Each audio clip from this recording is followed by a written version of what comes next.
Instituto Luther King de Santos.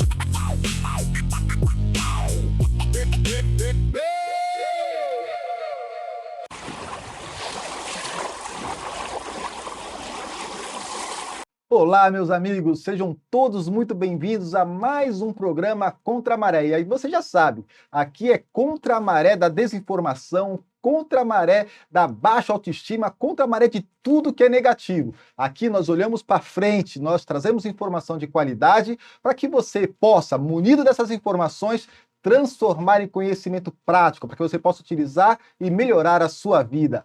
Hoje nós temos a felicidade de receber aqui um dos maiores advogados criminalistas do estado de São Paulo, o tribuno do júri. Você sabe que não é qualquer advogado que milita no tribunal do júri. Você tem advogado que faz faculdade de direito e aí vai trabalhar. Outros começam a trabalhar e vai para a área criminal. Agora, uma raridade, trabalha na área criminal e vai para o tribunal do júri. Esse é o doutor Paulo Sérgio Silva, que vai para o Tribunal do Júri, porque ele é um tribunal do júri competente, tem muita capacidade técnica e, é claro, cultura geral. Paulo, seja muito, mas muito bem-vindo aqui ao nosso programa Contra a Maré. Doutor Renato, obrigado pela oportunidade. Um prazer e honra estar aqui com você, dividindo esses trabalhos e sendo presidido aí também pelo senhor nessa condução. Espero poder contribuir, espero poder ajudar. Não só nós, advogados, que já estão militando aí há mais de 2 décadas, mas também os novos advogados, os jovens advogados, né? Mostrar a realidade da área criminal, porque hoje todo mundo é criminalista, né? Você entra no Instagram, no Facebook, no TikTok, a pessoa já põe lá especialista, tribuno do júri, e você vai fazer uma breve pesquisa, a pessoa acabou de se formar e já tem o título de mestre, de doutor, né? Então, a gente pelo menos tem uma história, né? Tem uma bagagem, né? E a nossa vida, né? Os anos que a gente tem de experiência, retrata, né? O que nós somos hoje, e por isso que estamos aqui conversando. É exatamente isso, a honra é toda minha, doutor Paulo. E vamos começar, já aqui é tiro, porrada e bomba, não tem essa não. O que levou o doutor Paulo Sérgio a se interessar pela área criminal? Foi algum caso inusitado? Foi uma vocação? Foi um professor que te chamou a atenção na faculdade? O que te levou a militar na área criminal, fazer a advocacia criminal e mais especificamente o Tribunal do Júri, que é tão específico? No meu caso, é mais atípico, né? Eu é mais por conta da realidade da minha vida, né? Sempre tive uma infância muito difícil, muito pobre, sempre vivendo ali às margens, né, da violência, da criminalidade, sempre sofrendo muita violência, né? Então, a gente quando é novo, né, principalmente em periferia, a gente vê a violência muito de perto.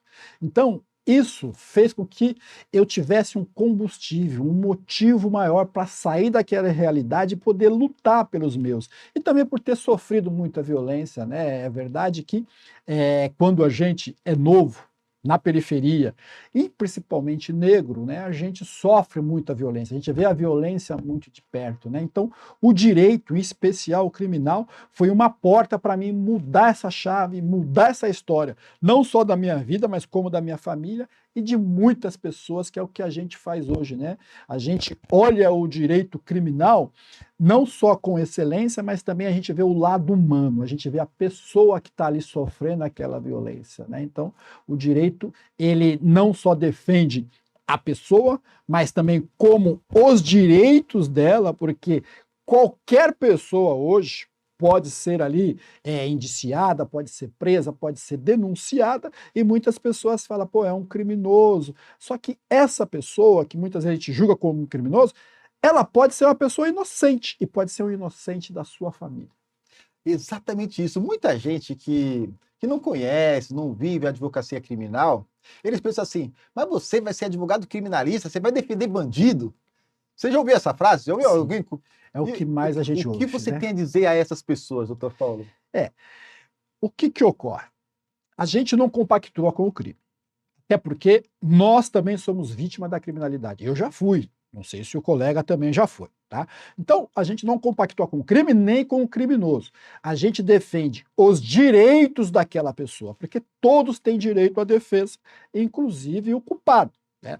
E se eu não defender, o Estado vai nomear um defensor público para fazer essa defesa. Então, a gente consegue separar isso, porque muitas vezes a gente não vai conseguir uma absolvição. a gente vai conseguir melhorar a vida daquela pessoa no cárcere. Um regime diferenciado, uma qualificadora que você afasta, uma desclassificação, porque nós somos técnicos, né? Muitas vezes a acusação ela vem com aquela euforia, né? Eu costumo dizer que no direito criminal a gente já sai perdendo. No tribunal do júri, como o doutor abriu falando, a gente já sai perdendo de 3-0. O promotor já veio com um caixão na mão. O nosso cliente já vem preso e algemado com roupa de preso. Então, se fosse uma partida de futebol, 3-0 para a acusação.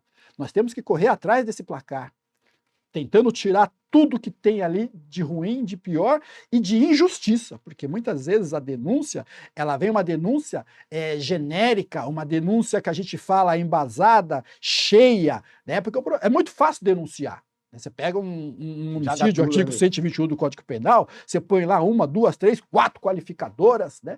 E na verdade não é tudo isso. Muitas vezes até aconteceu o crime. Então a gente tem que trabalhar, muitas vezes, afastando essas qualificadoras, né? Muitas vezes você tentando desclassificar aquele crime, né? Às vezes você o seu cliente está ali envolvido numa violenta emoção, por exemplo, então ele comete um crime imbuído dessa violenta emoção e você consegue uma desclassificação com um homicídio privilegiado, por exemplo, uma pena que começa em 12, né? Que você desclassifica ela, então ela fica de 12 para baixo, você consegue jogar até 4 anos, um regime aberto. Então, muitas vezes, você não vende para o cliente a absolvição. Você vende para ele o seu trabalho, aquilo que você pode fazer. E é durante os debates que você vai sentindo também a temperatura, você vai sentindo como é que os jurados estão, como é que está sendo aceita aquela tese, porque no júri você tem também esse fine de poder mudar de tese, mudar de estratégia no meio do tribunal do júri, né? Então é muito interessante. Muito bacana. É até bom explicar isso para a nossa audiência, para as pessoas que estão nos assistindo, que as pessoas falam, poxa, mas tribunal do júri, o cara cometeu um homicídio. Na verdade, você está trabalhando ali a justa aplicabilidade da lei, né? Porque é muito diferente. Você pode ter uma pena de 6 a 20 anos. Se for qualificado, de 12 a 30. É muito diferente você pegar uma pena de 6 anos, você pegar uma pena de 8, uma pena de 15, uma pena de 20 ou uma pena de 30.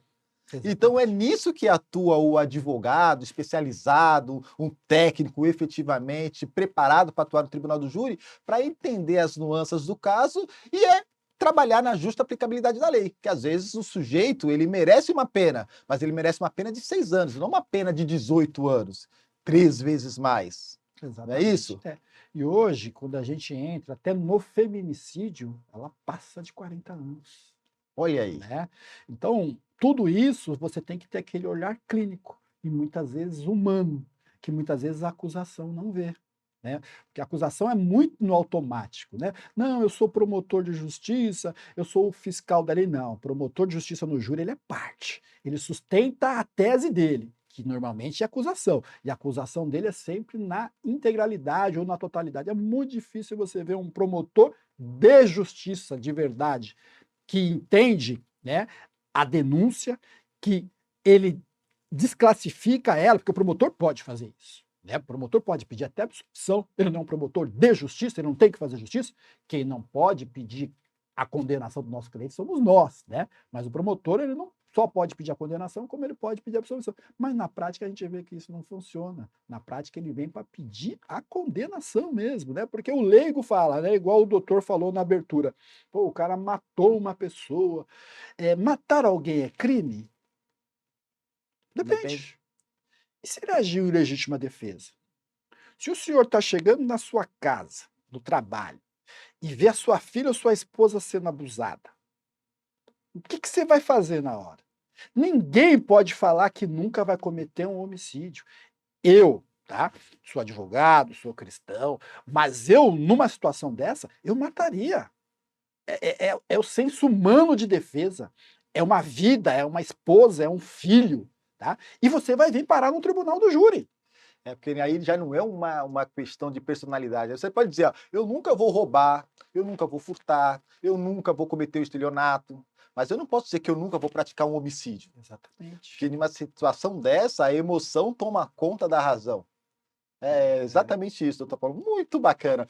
Paulo, olha, tô pensando aqui, Vamos tentar ajudar aqui o público que está nos assistindo. Vamos explicar para ele como é que funciona o Tribunal do Júri, porque uma coisa é a pessoa ficar assistindo a televisão, assiste um filme e tem uma vaga noção de como funciona a advocacia criminal ou um Tribunal do Júri. Mas na realidade mesmo, como é que funciona o Tribunal do Júri? O Tribunal do Júri funciona na rua, funciona na sua casa, funciona no seu escritório. Ele começa com o homicídio ou um homicídio tentado, né? Há uma parte policial, investigativa, muitas Homicídio é um crime doloso contra a vida. contra a vida, Isso. tá? Que pode ser tentado ou consumado. Perfeito. Existe as delegacias da área, né, que é os DECAP, que se identifica a autoria, eles chamam a competência para ele. Então, eles investigam, eles denunciam, mas quando a autoria ela é incerta, entra o Departamento de Proteção à Pessoa, que é o DHPP, que é uma delegacia especializada, que fazem muito bem esse trabalho. Tá? A partir do momento que há ali um indício, né, de que existe um autor, essa pessoa evidentemente é investigada, se não foi flagrante, ela é intimada, então ela vai responder todo aquele processo, todo aquele inquérito solta, tá? No final do inquérito, o delegado entendendo, né, que há indícios sim de que aquela pessoa praticou o crime, ela é indiciada, ela ainda não é culpada, né? Ela não é denunciada e nem é ré, ela é indiciada, porque há indício. Então, esse processo ele já é aforado, né? Já existe um número, porque hoje os inquéritos são digital, é aberta a vista por o Ministério Público, ele sim, né, é competente para entender se de fato houve um crime, se houve um crime de homicídio tentado ou consumado, se é competência do Tribunal do Júri, se não é, por exemplo, uma lesão corporal de natureza grave, né? Enfim, denunciado pelo júri, ele já vai para a vara do Tribunal do Júri, que é uma vara especializada. Então, antes de chegar no plenário, que a gente está acostumado a ver, né? Hoje tá muito popular, né? O Tribunal do Júri, né? Hoje, com a rede social, né? Quando nós começamos, não tinha isso, né? Então, hoje está muito assim, automático. Mas antes de chegar em toda essa teatralidade, existe a primeira fase do Tribunal do Júri, que é uma fase parecida com o crime comum, que a gente chama que é a fase do sumário de culpa. Então, lá há toda uma instrução, há uma denúncia, o réu faz ali uma defesa preliminar, que é uma resposta à acusação. Tá? Depois disso é marcada uma audiência de instrução, debate, julgamento, onde todas as partes são ouvidas, desde se for vítima sobrevivente, testemunhas, policiais que participaram, testemunhas de defesa. Ali ele já é réu, porque ele foi denunciado. Então, o réu ele é interrogado, há os debates entre acusação e defesa, e no final sai uma sentença, mas não é aquela sentença clássica, absolutória ou condenatória, porque no rito do Tribunal do Júri, se houver indícios mínimos de que houve, tá? Indícios que houve um autor, que é indício de autoria, que cometeu esse crime, não precisa provar, porque o juiz não entra no mérito, tá? E prova da materialidade, ou seja, alguém morreu ou alguém, né, teve a sua vida ali tentada, existe ali toda uma prova, exames de corpo de delito, testemunha, então o juiz pronuncia essa pessoa para o Tribunal do Júri, ele fala, agora quem é competente é o Tribunal do Júri. Os crimes contra a vida são julgados pelos seus iguais, por pessoas da comunidade que é selecionada, né, dentro de todo um rito. Feito isso, então ele é pronunciado. Em caso de impronúncia, ou não foi provado ali indícios, não há indício suficiente, ou não tem prova da materialidade, é impronunciado ou desclassificado. Tá? Não, entendemos que foi uma legítima defesa, entendemos que foi uma lesão corporal até que grave, mas não foi uma tentativa de homicídio. Mas sendo pronunciado, aí vai para o rito do Tribunal do Júri, que é o clássico. Muitos advogados bons, viu, criminalistas, eles vão até essa fase, a fase da pronúncia. Chegou na fase do júri, ele subestabelece, ou o contrato deles acaba ali. Aí tem que ter café no búri, né? Aí vai para o Tribunal do Júri, vai para o plenário, vai para o debate oral. O Tribunal do Júri não quer dizer que os advogados são melhores do que os outros. O que eu disse que tem muitos advogados bons que não faz júri, porque o júri é um rito diferenciado, né? Você tem que ter esse dom, essa vocação, esse chamado para o júri, porque o júri não adianta você conhecer processo penal, não adianta você conhecer o processo em si, você tem que conhecer sobre o rito do júri, sobre aquele clima, aquele temperamento, e você tem que também, não pode ser tímido, você tem que ter o dom da oratória, porque você fala 1h30, tá? Depois vem uma réplica, em tréplica você fala mais 1 hora, com a partes. Então, tem todo aquele clima. Então, se você não tiver, né, uma estabilidade, você não pode ser uma pessoa estável, né? Uma pessoa que... Até porque você é provocado o tempo inteiro. Então, você tem que saber como é que você dá essa resposta. Você está produzindo provas para os jurados. Você interroga as partes para os jurados, não é para o juiz. O juiz-presidente, o nome já diz, ele é só presidente, ele fiscaliza, ele preside o tribunal do júri, porque os verdadeiros juízes são os jurados. Então, toda a prova é produzida para eles e tem plateia. Estudantes de direitos, curiosos, familiares do réu, familiares da vítima. Então, tem pessoas na plateia também. Então, é um Big Brother. Tem que ter uma gestão das emoções ali muito bem estabelecida, né? Exatamente. Por isso que muitos não vão para o tribunal do júri. E eu também não recomendo se não tiver esse dom, não tiver essa vocação, né? Porque é triste, né? A gente tem visto aí advogados, né, sendo aí oficiados porque o juiz ou o promotor muitas vezes, tá? Já aconteceu, dividindo um plenário, né? 2 réus, o promotor pedir que o réu fosse julgado em defesa. Recentemente, infelizmente, a gente viu isso na mídia, né? Não foi no júri, mas um advogado que pediu a condenação do seu cliente, né? Então, é muito triste isso, porque às vezes acaba com a carreira do colega. Além de você sofrer um processo ético, ter que se reciclar, ou tomar suspensão, ou, dependendo do caso, ter que prestar o exame de ordem de novo, né? Então é muito grave. Doutor Paulo, me diz uma coisa, como é que o doutor Paulo Sérgio se prepara para uma sustentação do Tribunal do Júri? Momentos antes de iniciar ali o plenário, como é a sua preparação? Você faz uma oração, você faz uma meditação, você prepara a sua voz, você aquece e faz alguns exercícios de dicção. Como é que funciona a preparação do doutor Paulo? Eu já fiz muitas coisas, né? Tudo que falava, isso é bom, isso é aquilo e tal, eu já fiz muitas coisas, mas com o tempo você vai aprendendo, né? Eu tenho um lado espiritual muito forte, né? Eu sou cristão. Então, eu me concentro mesmo em oração, eu e Deus, eu tenho o meu tempo ali no secreto, sabe? Mas não é só isso.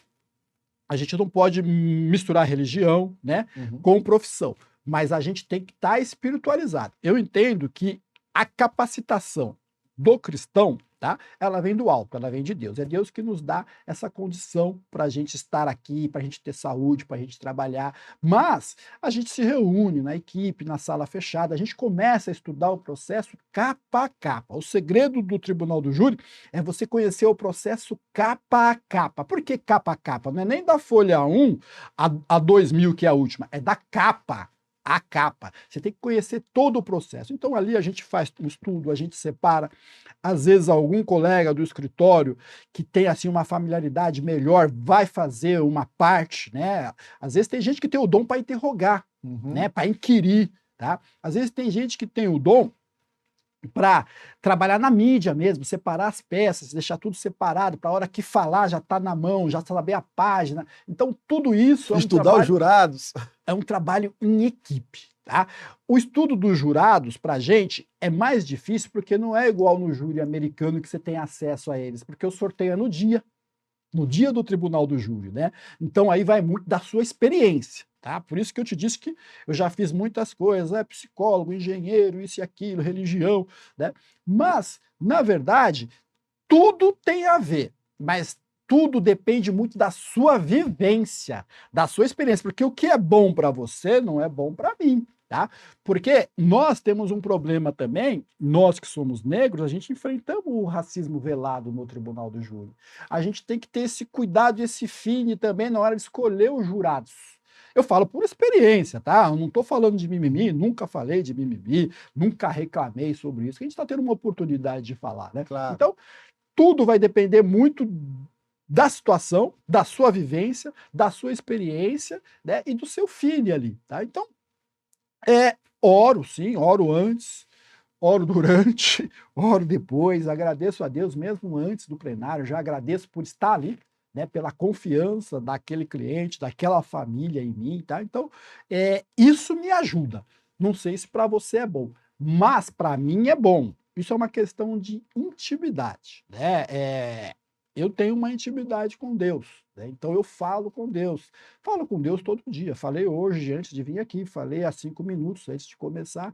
Então, isso sou eu, Paulo Sérgio da Silva, com mais de 2 décadas, não só no júri, mas trabalhando em todas as áreas do direito criminal. Parabéns, muito bom. Colegas aqui do Contra a Maré, estamos tendo o prazer de conversar hoje com o doutor Paulo Sérgio Silva, eminente advogado criminalista, tribuno do júri, que nos dará a honra dessa conversa, de trazer informações para vocês, informação de qualidade, aqui no nosso programa Contra a Maré, em parceria com o Instituto ILK, Instituto Luther King. É claro, aqui a gente traz informação de qualidade para você, para que você transforme em conhecimento e possa transformar a sua vida numa vida um pouco melhor. Paulo, voltando aqui, estamos falando aqui de Tribunal do Júri. Você já falou como é a sua preparação para o Tribunal do Júri e eu gostaria de saber, teve algum caso específico que tocou seu coração, que mudou a sua forma de ver o mundo? Ou você acabou analisando e olhando as questões do mundo com um olhar mais humano, por conta da sua vivência profissional? Alguma coisa nessa sua vasta carreira te impactou profundamente que você poderia compartilhar aqui com os nossos colegas? Eu tenho um caso que é um caso público, tá? Infelizmente, tá? Eu sou egresso da Procuradoria, né, que fazia às vezes da Defensoria Pública. Eu iniciei na Procuradoria como estagiário em 2002 até 2004, mas na qualidade de estagiário, tá? Porque a Defensoria Pública ela veio em 2007. Em 2006, eu já era formado, já estava já inscrito no convênio da Procuradoria, não era a Defensoria Pública. Em 2007 entrou a Defensoria Pública, tá? Em 2006, infelizmente, teve um atentado muito grave, né, à população de São Paulo, que foi aquele primeiro ataque de uma facção criminosa que atua nos presídios da capital de São Paulo. Foi o primeiro salve que deram e as forças de segurança sofreu muito com isso, tá? E, infelizmente, teve um caso no Campos Elíseos, que lá, salvo engano, faleceu um bombeiro, o outro foi tentativa, e também 2 civis nesse ataque. E daquela época, tá, chegaram, né, aos líderes da facção criminosa, tá? Então isso aí é público, tá? Alguns nomes a gente não vai falar para preservar, tá? Claro. Mas chegou até no Marcola, ele foi condenado nesse tribunal do júri. E eu tinha uma cliente na época que depois ela veio para mim, tá? Era uma menina que na época tinha 19 anos. Essa menina, ela é peruana, então por ela ser peruana, ela era chamada de gringa. Ela tem uma situação muito triste. Ela veio para cá como trabalho escravo, de costura, ela foge desse trabalho escravo e vai parar na boca do lixo em São Paulo. E lá, para sobreviver, ela começa a trabalhar como prostituta. E ela era muito bonita, nessa época a facção estava ficando muito forte ali na área central, e ela começou a fazer programa ali para os criminosos. E por ser muito bonita, eles começaram a usar ela. Ela era garota de programa, mas usavam como namorada, praticava alguns crimes e tal. Então ela foi envolvida nisso, mas ela ganhou um rótulo muito grande de que era gringa, era amiga do Marcola, que ela era perigosa, e ela ficou com esse apelido muito forte.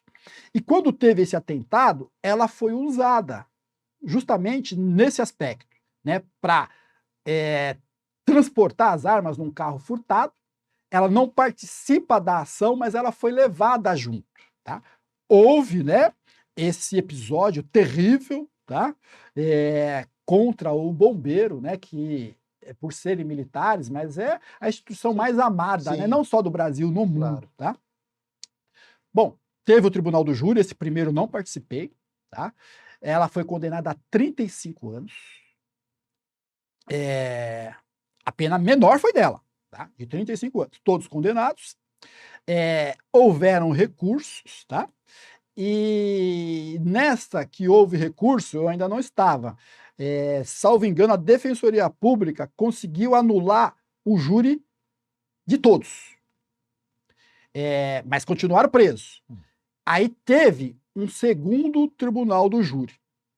Nesse segundo tribunal do júri, ela é absolvida. E ela ganha a liberdade. Só ela foi absolvida. Nesse segundo, o doutor já participou? Não participei do segundo também. Ela é absolvida. Contudo, há um recurso. Há um recurso do Ministério Público. E aí há um terceiro julgamento pelo Tribunal do Júri. É onde eu entro. Eu e um colega, doutor Odair, muito bom de recurso. Mas o doutor Odair é um advogado muito bom, mas não faz júri. Mas nós entramos juntos. E aí marcou o terceiro Tribunal do Júri. Não ia ter mais. Era o último. Só que, de 2006, né, até o terceiro Tribunal do Júri, passaram 18 anos. Ela já estava casada, com 4 filhos, convertida, com uma vida tranquila. Né? Depois de 18 anos. Só ela. Todos condenados, já cumprindo pena. Quem fez esse recurso, que levou ela para o terceiro Tribunal do Júri, foi o doutor Odair. Muito bom de recurso. E aí ele fala, olha, eu fiz não o mais difícil, eu fiz o que eu sei fazer, só que Tribunal do Júri eu não faço. E eu vou confiar em você. Olha, ela está solta há 18 anos, olha a responsabilidade. Casada com 4 filhos. E veio essa responsabilidade para mim fazer esse Tribunal do Júri. E ela confiava muito nele. Né, porque foi ele que conseguiu, né, ganhar esse recurso.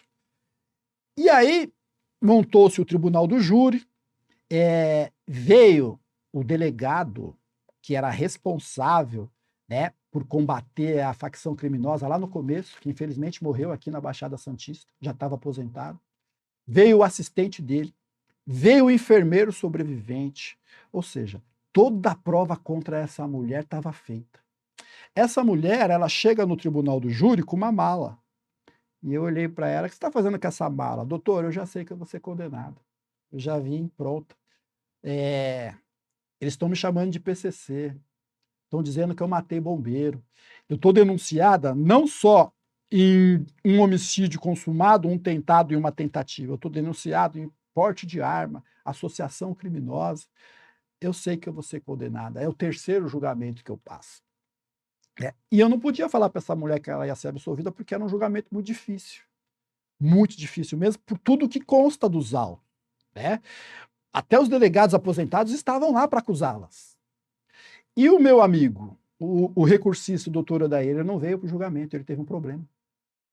Né? Apesar que ele confiou em mim em fazer o Tribunal do Júri, mas ela tinha uma confiança nele, porque ela era cliente dele. Né? Ele já defendeu a família e tal, amigos. E essa mulher, ela veio rendida. E o que eu falei para ela? Eu falei, olha, você me disse que você está com a sua vida tranquila. Casou, mudou, já faz 18 anos, que você se converteu, que você é cristã. Você não crê em Deus? Né? Tá tudo contra. Mas eu conheço um Deus poderoso. Eu conheço um Deus de milagre. Né? Então a gente tem que contar com a nossa fé também. Porque Deus, ele tem esse poder. Né, de mostrar o lado humano para as pessoas, de tocar no coração das pessoas para a gente inverter essa situação. E ela havia me contado uma história, a gente conversando no escritório, como eu te disse, né, começa a preparação lá, a gente sentado, a equipe toda, aí lendo o processo. E aí ela contou uma história que ela não contou em nenhum júri. Como ela tinha o título de prostituta, os policiais todos sabiam que ela era prostituta, que foi assim que ela foi arrebatada pelo PCC. E ela me disse que ela foi estuprada na carceragem do DEIC, né? E eu vim com essa informação, né? E ela contou a história, que eu senti verdade nela. Eu falei, você vai contar isso no júri. Ah, mas eu não vai contar, deixa a emoção vir, né?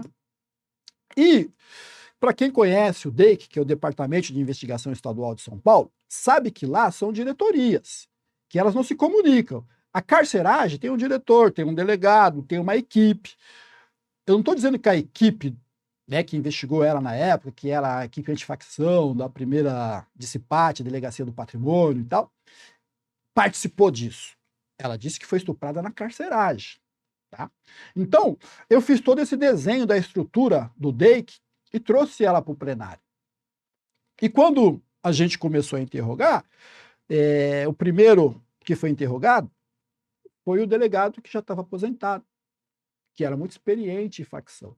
Então, essa história do estupro existia nos bastidores, né, mas não era oficial. Então, eu coloquei para ele como é que funcionava o departamento, se ele tinha alguma ingerência na carceragem, se ele tinha acesso lá, se ele sabia o que acontecia lá. Ele contou toda a estrutura, né, como é que funcionava, e eu coloquei para ele. A ré, ela informa que foi estuprada na carceragem do Date.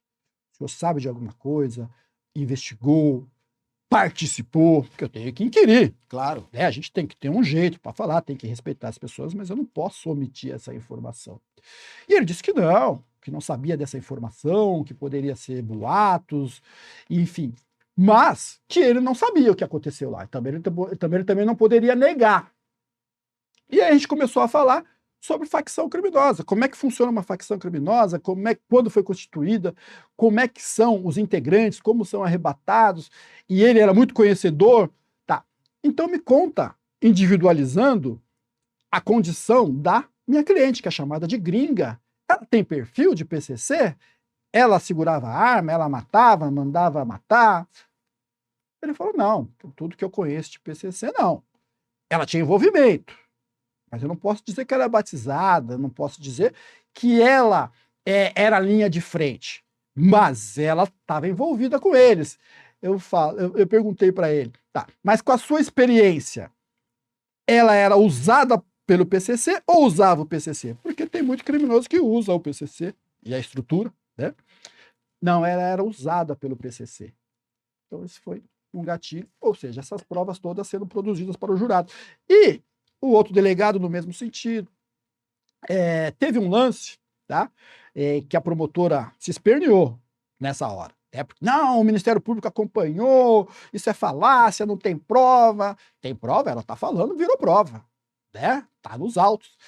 E aí ela pulou, e eu usei isso para os debates. E depois que a gente ouviu todo mundo, tal, né? Ouvimos um enfermeiro que não era bombeiro. Ele passava pelo local, ele viu o tiroteio, o que ele fez? Correu para dentro do bombeiro. E ficou lá. Só que nesse tiroteio todo, o bombeiro, na parte de segurança ali da portaria, fica um bombeiro armado, mesmo sendo bombeiro. Ele faz a segurança do quartel. Tanto é que esse bombeiro armado, ele trocou tiro e conseguiu matar um criminoso, né? Na época, eles usavam revólver calibre 38 ainda, tá? E depois que, né, fugiram e tal, socorro ali das pessoas que ficaram feridas, encontraram esse enfermeiro lá e quebraram ele no pau. Isso aí é fato, tá no processo, porque acharam que ele fazia parte de um dos criminosos. E só não morreu porque um agente de segurança penitenciária, que ainda não era polícia penal na época, também correu para dentro do bombeiro e estava junto com o enfermeiro e falou, não, nós somos vítima também, eu sou polícia, aí se identificou, e esse enfermeiro ele foi salvo.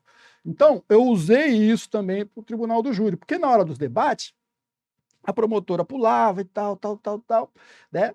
Então eu falei para ela sobre o estupro da carceragem.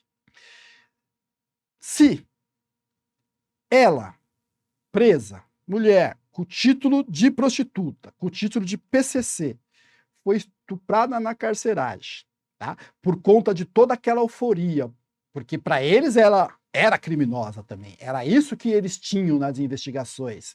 Ela foi estuprada, foi torturada por conta desta emoção toda.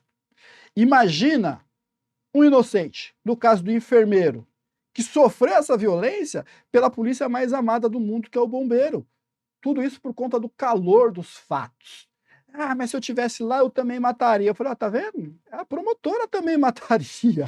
Né? Então, tudo isso a gente vai trazendo para o júri, e um júri que era muito difícil, doutor Renato. Era o júri, talvez, o mais difícil da minha vida por tudo que tinha de contexto. Por conta das vítimas. Bombeiro, por conta de uma facção que aterroriza a população. Né? Mas eu tive esse lado humano de enxergar que ela não era faccionada. Tanto é que eu era o único advogado que não era de facção. Eu era o único advogado que era contratado, que tinha contrato de honorários, né? Que inclusive veio para mim através de um colega, ela nem era uma cliente minha. Então, a isenção minha e a confiança nessa menina era total. Então, ali eu comecei a enxergar o lado humano. Uma pessoa que chegou no tribunal do júri fichada, como gringa do PCC, como uma pessoa que participou do primeiro atentado, como uma pessoa que era amiga do Marcola, uma pessoa que estava denunciada em um homicídio consumado, um tentado, em porte de arma e organização criminosa, não era nem associação, né? Então, essa era a pessoa que foi apresentada para o tribunal do júri. E essa pessoa que a gente foi desmontando toda a tese, falando e sentindo os jurados, porque a gente tem muito isso, né? De você olhar para os jurados, para cada jurado, pelo menos 15 segundos, para saber se ele está com você ou não. Né? Claro. Então você vai sentindo se você aumenta ou se você diminui. Né? Então, tudo isso acontecendo. E automaticamente, por isso que eu falo que Deus também, ele nos ajuda, nos dando sabedoria, discernimento, entendimento e paciência, porque é a parte toda hora da promotora. Pulando, pulando, pulando, pulando, e você não perdendo o foco da sua tese. E a gente vai desmontando, e vai desmontando, e vai desmontando. Bom, terminou o júri, tá? Tudo incerto, né? Eu estava com o dever cumprido de que fiz a minha parte. Tudo que eu podia fazer, eu fiz, mas não tinha certeza da vitória. Né? Entramos na sala secreta. Os primeiros quesitos foi em relação aos homicídios. Né? Primeiro consumado, 4-0. Né? Ou seja, 4-0 poderia ser 7. Aqui no quarto para você não comprometer os jurados. Claro. Né? Então existe uma proteção também dos jurados, porque se for 7-0, você sabe que todo mundo condenou. 4-0, você não sabe quem condenou. Né? Sim. Segundo quesito, homicídio tentado, 4-0. Porte de arma, 4-0. Eu já comecei a agradecer a Deus. Eu vi que era a mão de Deus ali trabalhando. Organização criminosa, 4-0. Ou seja, essa mulher foi absolvida no último tribunal do júri. Nem a promotora recorreu, não teve recurso mais. Poderia até recorrer. Tá? Era o terceiro júri, de repente uma nulidade. Ou recorrer mesmo para tentar alguma coisa. Né? Porque ela já tinha 2 vitórias. Né? E acabou. Né? Então foi um júri que eu vi ali a preparação, eu vi ali o estudo, eu vi ali a experiência, né? Eu vi o trabalho com excelência e vi a mão de Deus também trabalhando. Por isso que a gente entende que Deus ele está conosco em todas as situações. E Deus ele vai levantar servo, doutor Renato, na área criminal, como advogado criminalista, na polícia, na política, em todos os lugares vai ter servos de Deus, né? Pessoas que creem em Deus e que praticam o evangelho e é profissional, com excelência, tá? E não é julgado por isso. É claro, tem gente que critica, que fala, mas o importante é a gente estar com a consciência tranquila, que fizemos um trabalho primeiro para Deus, com excelência, e depois para as pessoas. Tá aí toda a sensibilidade do Dr. Paulo aqui no Contra a Maré, nesse programa em parceria com o Instituto ILK, Instituto Luther King. Fico muito feliz, Dr. Paulo, com a sua presença. É claro que você já sabe, as portas estão abertas. Sempre que quiser, já é nosso convidado. Nós temos muitos outros assuntos a tratar, mas infelizmente, por conta da avançada da hora, a gente não consegue dar sequência neste programa, mas vamos gravar outros que eu sei que o Dr. Paulo tem muitos outros casos a tratar, a conversar conosco, muitas informações a nos trazer. E eu gostaria agora, nesses segundos finais que nós temos aqui, de deixar aberta a palavra para que o doutor possa mandar um recado aí para a nossa audiência, para as pessoas que estão nos ouvindo, que se interessam pela advocacia criminal, que se interessam pelo trabalho de um advogado criminalista raiz. Então, fique à vontade para dizer o que vier à sua cabeça, doutor Paulo. Obrigado. Primeiro eu queria agradecer a Deus por essa oportunidade, né, de estar aqui. Vim de São Paulo, né? Moro em São Paulo, vim especialmente para participar desse programa que já admirava, já gostava. Fiquei feliz com o convite, né? Então vim com muito prazer. E dizer que a área criminal ela é uma área como qualquer outra área, né? Que as pessoas respeitem mais os advogados, principalmente os criminalistas. A área criminal é uma área tão específica do direito que a gente tem toda uma legislação voltada para isso, né? A gente trabalha com amparo na lei. E todos, como eu disse no começo, precisam ser defendidos. Todos têm o direito de defesa. Então, nós, criminalistas, atuamos tão bem e somos tão importantes como um civilista, um advogado da área trabalhista, um advogado empresarial. Então, olhem com uma diferença. Não coloque todo mundo no mesmo pacote, tá? Tente diferenciar, porque a gente é muito comparado com o cliente. É advogado de bandido, é advogado de ladrão. A gente tem que separar isso, tá? O criminoso é criminoso, o advogado criminalista não é criminoso. Ele é um trabalhador, ele é um pai de família, que tem filhos, tem esposa, tem netos. Então, ele é um profissional como qualquer um outro. Então, olhe com carinho, porque amanhã, essa pessoa que você está julgando, ela pode te defender, ou pode defender alguém da sua família. Você sai apressado para ir para o trabalho, porque tem que chegar no horário e atropela alguém e mata, você vai precisar do advogado criminalista para te defender.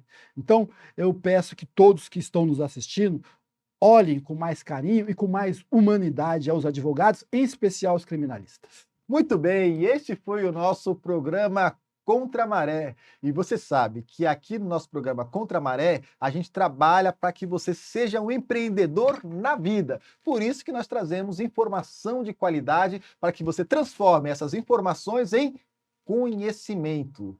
Olha só, a informação só é transformada em conhecimento quando você coloca em prática, quando você exercita, quando você entra em ação. Aqui trazemos a informação.